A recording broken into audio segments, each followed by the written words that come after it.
चैत्र पौर्णिमा एक असा दिवस जो घरात शांतता, सकारात्मकता आणि आनंद घेऊन येतो. आजचा दिवस काहीतरी वेगळाच फील देतोय.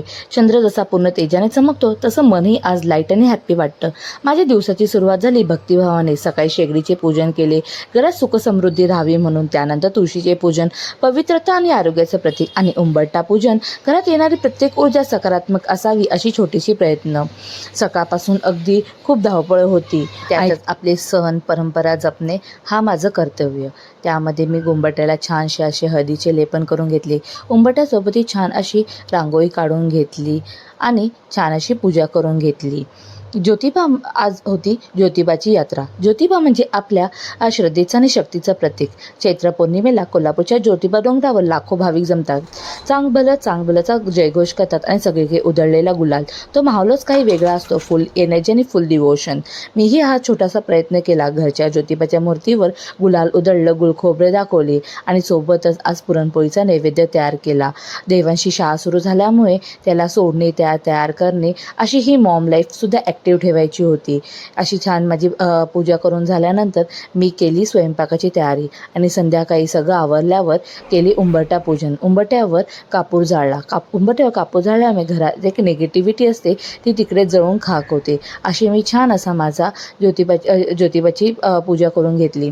त्यानंतर आज पौर्णिमानिमित्ताने सत्यनारायणची पूजन केले. श्रीकृष्ण मूर्तीला छान असा पंचामृतने अभिषेक करून घेतला आणि सत्यनारायणची कथा वाचली. सत्यनारायणची पूजा आणि कुंकुम अर्चन करून मन अगदी शांत आणि समाधानी झालं.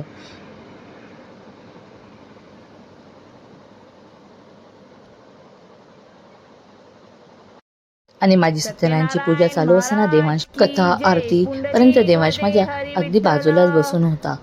तो सुद्धा हे मनापासून ऐकत होता सर्व गोष्ट. आणि एक गंमत म्हणून देवांशला पंचामृत खूप आवडते. देवांश पंचामृतसाठी डोळे एकदम लावून बसलेला असतो की मम्मीची पूजा कधी होणार आणि ती मला पंचामृत कधी देणार. अशी माझी छानशी अशी मी पूजा करून घेतली आणि देवांशकडूनही मी पूजा करून घेते. इथे मी कुंकुम अर्चन करून घेतले पौर्णिमाच्या निमित्ताने.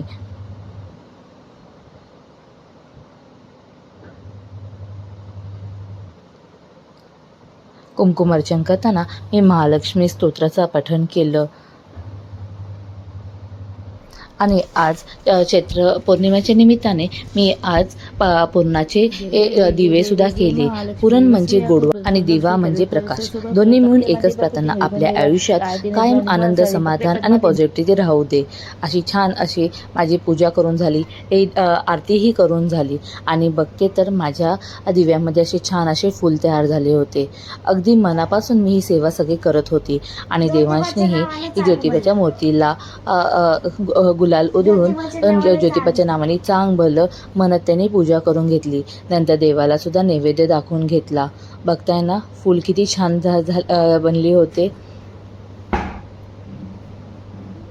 आणि छान अशी मी माझी नैवेद्याची थाली तयार केली होती. नैवेद्याच्या थालीमध्ये एक पुरणपोळी, भजी, पापड, भात, वरण आणि बटाट्याची भाजी असा माझा नैवेद्य होता.